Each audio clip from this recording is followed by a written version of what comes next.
السلام علیکم ورحمۃ اللہ۔ مرنے سے پہلے پہلے نا ایک دعا ضرور کر لینا۔ رب محمد کی قسم کھا کر کہتا ہوں، اگر وہ دعا قبول ہو گئی اگر وہ دعا قبول ہو گئی تو پھر انشاءاللہ ہمارے مزے ہی مزے ہیں، ہمارے جنت میں نظارے ہی نظارے ہیں۔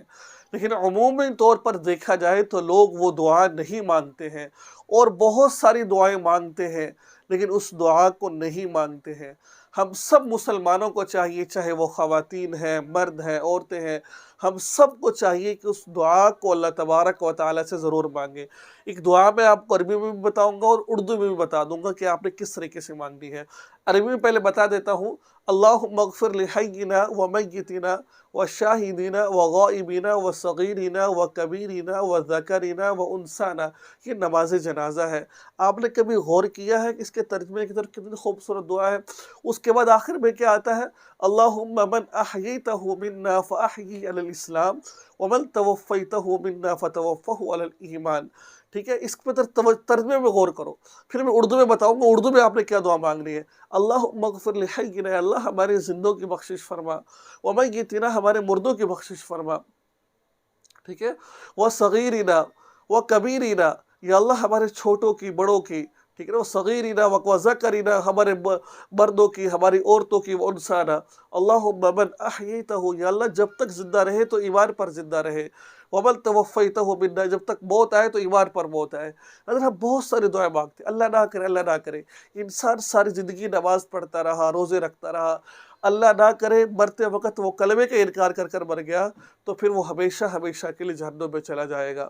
اسی وجہ سے اگر کوئی انسان ساری زندگی گناہ کرتا رہا لیکن مرنے سے پہلے پہلے کلمہ پڑھ لیا، لا الہ الا اللہ محمد رسول اللہ، وہ جنت میں ضرور جائے گا۔ ایسے سینکڑوں واقعات ملتے ہیں۔ ایک صحابی اللہ کے نبی کی خدمت میں حاضر ہوتا ہے، ابھی مسلمان نہیں ہوا، اونٹ پر آیا اور آ کر کہا، یا رسول اللہ مجھے دین کے بارے میں کچھ بتائیے۔ آپ صلی اللہ علیہ وسلم نے ان کو دین سکھایا۔ جب وہ دین سیکھ کر جانے لگے تو اونٹ پر بیٹھے، اونٹ کا پاؤں کسی سوراخ میں آیا، اونٹ گرا، گرنے کے بعد وہ صحابی وہیں پر فوت ہو گئے۔ آپ صلی اللہ علیہ وسلم نے فرمایا، حدیث کا مفہوم ہے، نہ اس نے کبھی نماز پڑھی، نہ کبھی روزہ رکھا، نہ کبھی حج کیا، لیکن پھر بھی جنت میں جائے گا۔ ٹھیک ہے، اور بہت سارے ایسے واقعات ملتے ہیں۔ امام صاحب 40 سال تک مسجد میں امامت کرواتے رہے، مرتے وقت کلمے کا انکار کر کر مر گئے۔ تو اللہ تعالیٰ سے ہمیشہ اپنے ایمان کی حفاظت مانگے۔ اور اردو میں دعا کیا کر رہی ہے کہ یا اللہ ہم کمزور ہیں، ہمیں تو اپنی چھوٹی چھوٹی چیز کی حفاظت نہیں ہوتی، تیرا ایمان، تیرا کلمہ بہت بڑا۔ حدیث مبارکہ میں جس نے کلمہ پڑھا اور کلمے پر موت آئی وہ جنت میں ضرور جائے گا، اور جس نے کلمے کا انکار کر دیا وہ جہنم میں رہے گا ہمیشہ ہمیشہ کے لیے۔ اور جہاں پر ہم اپنے لیے دعا مانگے، وہیں پر میرے عزیز بھائی دوستوں اور میری بہنوں، دوسروں کے لیے دعا مانگے، غیر مسلموں کے لیے دعا مانگے۔ اللہ یہ بھی ہمارے بھائی ہیں، یہ بھی جو آپ صلی اللہ علیہ وسلم کی امت کے لوگ ہیں، یہ اللہ ان کی بھی بخشش، ان کو ایمان جیسی دولت سے نواز۔ جب ایمان آ جائے گا، کلمہ پڑھ لے گی، مسلمان ہو جائے گی، وہ بھی جنت میں جانے والے بن جائیں گے۔